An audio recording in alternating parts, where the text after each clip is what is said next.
আজকের সংসদ অধিবেশনে প্রথম বক্তব্য রাখিবেন মাননীয় সংসদ সদস্য খুরশেদ আলম রানা। আপনার সময় 2 মিনিট। ধন্যবাদ মাননীয় স্পিকার, আমাকে কথা বলার সুযোগ করে দেওয়ার জন্য। মাননীয় স্পিকার, একটি দেশের মেরুদণ্ড হলো তার তরুণ সমাজ। আমাদের ভাষা আন্দোলন থেকে শুরু করে মহান মুক্তিযুদ্ধ এবং সাম্প্রতিক সময়ের প্রতিটি বড় পরিবর্তনে এদেশের ছাত্র ও তরুণ সমাজ নেতৃত্ব দিয়েছে। কিন্তু অত্যন্ত দুঃখের বিষয় মাননীয় স্পিকার, আজ আমাদের সেই তরুণ সমাজের একটি অংশ অনৈতিক কার্যকলাপে লিপ্ত হয়ে ধ্বংসের দিকে এগিয়ে যাচ্ছে। মাননীয় স্পিকার, আমরা প্রায় সময় দেখতে পাই স্কুল কলেজের একদল কিশোর কিশোরী ও তরুণ তরুণীরা ক্লাস ফাঁকি দিয়ে বিভিন্ন পার্ক, বিনোদন কেন্দ্র, রেস্টুরেন্ট বা নির্জন জায়গায় গিয়ে অনৈতিক কর্মকাণ্ডে লিপ্ত হচ্ছে।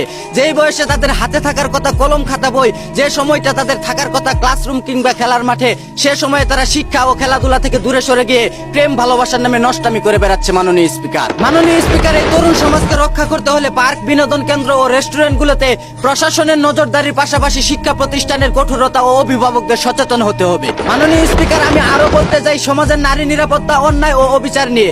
রাস্তাঘাটের নারীরা আজ নিরাপদ নয়। শিশু থেকে শুরু করে কিশোরী, যুবতী, প্রাপ্তবয়স্ক নারীরাও আজ বুলিং, ইপটিজিং, ধর্ষণের শিকার হচ্ছে। মাননীয় স্পিকার, এই অন্যায়ের তালিকাটা শুধু আজ ধর্ষণের মাঝে সীমাবদ্ধ নেই। আজ সমাজের দিকে তাকালে দেখা যায় ক্ষমতার দাপট, দুর্বলদের উপর সবলদের জুলুম এবং সাধারণ মানুষের উপর অন্যায়, অবিচার, জুলুম, অত্যাচার।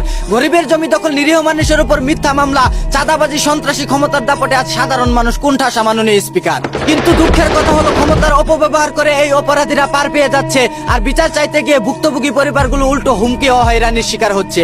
আমরা যদি এই অপরাধীদের বিচারহীনতার সংস্কৃতি থেকে বের করে না আনতে পারি মাননীয় স্পিকার, তাহলে দেশের আইন ও আদালতের প্রতি সাধারণ মানুষের আস্থা চিরতরে হারিয়ে যাবে। ধন্যবাদ মাননীয় স্পিকার। ধন্যবাদ মাননীয় সংসদ সদস্য।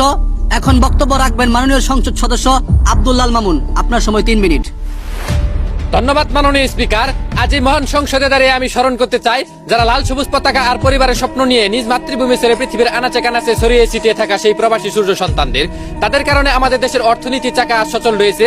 আমাদের দেশের রিজার্ভের যে ভিত্তি, তার বেশিরভাগ অবদানে রেমিটেন্স যোদ্ধাদের। প্রখর রোদে, মরুভূমি, তপ্ত বালু কিংবা কনকনে শীতের ঠান্ডায় নিজের সুখ-আহ্লাদকে বিসর্জন দিয়ে তারা রক্ত পানি করা পরিশ্রম করে চলেছেন। মা বাবা, ভাই বোন, প্রিয়জনের মুখ না দেখে বছরের পর বছর কাটিয়ে দিচ্ছে শুধু দেশের অর্থনীতি সচল রাখতে। অথচ বিনিময়ে তারা না পাচ্ছে একটু সম্মান, নিরাপত্তা, না পাচ্ছে তাদের কষ্ট করে কামাই করা অর্থের সঠিক মূল্যায়ন। অত্যন্ত দুঃখের সাথে আরো বলতে হয় মাননীয় স্পিকার, বিমানবন্দরে পা রাখা থেকে শুরু করে নিজ মাতৃভূমিতে ফেরার প্রতিটি ধাপেই আমাদের প্রবাসীদের প্রায় সময় নানা হয়রানির শিকার হতে হয়। যে মানুষগুলো মাথার ঘাম পায়ে ফেলে আমাদের দেশে রেমিটেন্স পাঠাচ্ছে, তাদেরকে বিমানবন্দরে এসে প্রতিনিয়ত অবহেলা, হয়রানি, হেনস্থার শিকার হতে হচ্ছে। মাননীয় স্পিকার, আমি আরো বলতে চাই বর্তমানে দালাল, বাটপার ও বয় এজেন্সির খপ্পরে পড়ে অনেক ভাই বোন প্রবাসে যাওয়ার নামে প্রতারণার শিকার হচ্ছে।